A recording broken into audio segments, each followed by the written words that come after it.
Siamo alla fine della 14ª udienza del processo per la morte per l'uccisione sul luogo di lavoro di Mattia Battistetti, 23 anni, con la famiglia che da 4 anni sta dando battaglia per avere verità e giustizia per Mattia. Anche oggi sono state confermate tutte le questioni che abbiamo posto nel corso degli anni, che ha posto la famiglia con la sua rappresentanza e che ha posto anche un movimento che si è costruito per dare solidarietà e sostegno a questa istanza di verità e di giustizia.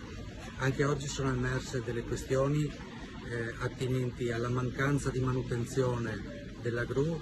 alla disorganizzazione del luogo di lavoro e alla mancanza di formazione di molti soggetti addetti.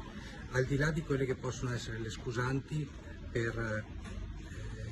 che accampano le parti accusate, che accampano gli imputati, molto spesso sentiamo delle ricostruzioni del tutto arbitrarie, ma siamo fiduciosi che il processo abbia una sentenza veloce e del poter fare giustizia finalmente a Mattia. Noi siamo sempre accanto a questa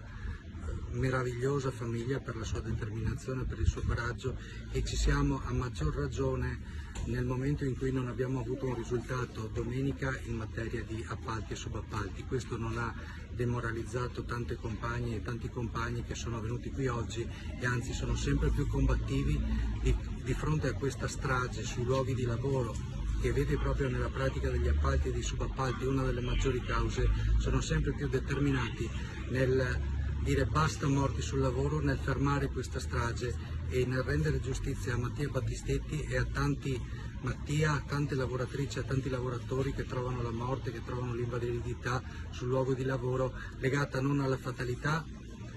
ma legata a questioni ben precise che ci ripetiamo molto spesso: la mancanza di controlli, la mancanza di pene certe, la negligenza e la logica del profitto che prevale sulla vita